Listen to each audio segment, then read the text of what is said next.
So how many weapons should you have with you for a Starfield very hard build? In this video, I'm going to break down 3 weapons I'm running and the categories these weapons fall into. So these are the categories, at least in my mind when I'm running a build or thinking about what weapons I want with me. There is the primary weapon, or the weapon that is going to be the main thing you want to use, but it might be limited by ammo availability. So if you can't find ammo for it, or if the ammo for the weapon is scarce, you use it when you can, but you try to conserve its ammo. So that's like your primary weapon. If, in a perfect world, you could get as much ammo for it as you could, you would just always use this thing. So in this case, this Urban Eagle has pretty big damage. When it headshots, it hits really hard. This is like my best weapon. It has a good fire rate, good accuracy, good damage. If I could always use this, this is all I would need. However, its ammo is kind of hard to come by, .43 Ultra Mag. So we have now what is I refer to as a secondary weapon, meaning this is like a second primary weapon. In a way, it's usually inferior to your actual primary weapon, and in some cases it can be just as good, if not better. But in this case, it does do less damage, but it uses a more common ammo type that I can easily get on Neon called light fuse ammo. So this is really not limited by ammo as much as this Urban Eagle, but it does have significantly less damage. So we have a primary weapon, we have a secondary weapon, and then the third category is finishing weapon. So a finishing weapon is an ammo that uses very abundant, or a weapon that uses very abundant ammo, and it can clean up damage. So let's say, for example, I put 2 shots or a headshot on an enemy with the Nova Light, getting it to 25% health or 30% health or whatever, and then I can switch to this and last hit it, like just shoot it a few times and just DPS it down, using some like cheap weapon with common ammo that I can easily get. 1.5 kV laser ammo is very common, so this is kind of the gist.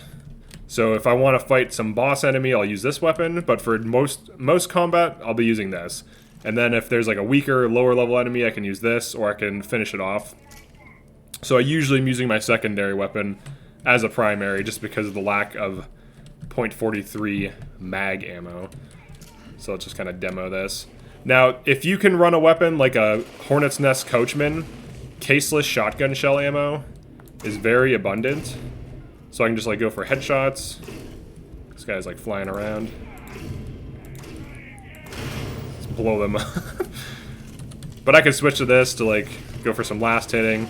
Now these dudes are kind of high health, so what I would want to do is start like poking with some headshots, maybe like peeking. Do something like that, grab some cover. So this dude we could finish off. Same thing with that guy. Now I use this for ammo conservation. Obviously you could have your finishing weapon be a little bit stronger. These guys seem to be pretty durable, so let's line up some headshots on them. But if it were up to me, I would just be like wasting them with this. But I burn through the ammo so fast, so I try to use this the most. This is definitely much better than this. Honestly, this thing's kind of fallen off. It was definitely better early on. But this is just like the pattern, or at least the system I use for weapons. This applies to any weapon, so, rifles, shotguns, whatever. Now, shotguns, the ammo is quite common for shotguns, so you probably don't even need to do this. You can just get away with running a primary weapon. Or if you're far enough into the game, you might be able to just get away with running, one primary weapon. But at the very least, you should have a primary weapon that uses one ammo type and a secondary weapon that's about as good that uses a secondary ammo type. The third weapon is completely optional, and in this case, this thing has fallen off, so I should replace it with something better that uses a different ammo type, like, I don't know, some different pistol or something. Maybe like that mag shot pistol. And it seems to have pretty good damage. So yeah, that's it for this one. This is the ammo, weapon and ammo system I use. Now obviously it's more expensive to buy all these ammo types if you're buying 3 ammo types instead of just 1, but you have more reserve. So right now I have, basically 60 shots, 62 shots with this, and then, 150 with this, and then 200 with this. So I have multiple ammo types. Now obviously when you're looting, that can be nice too, because chances are you will loot at least one of your ammo types throughout a dungeon or a long encounter with humanoid enemies, so that's also another advantage of having multiple ammo types. So yeah, that's it for this one. Definitely like and subscribe if you find this useful. I will be doing other Starfield guides. And I'll see you in the next one. Peace.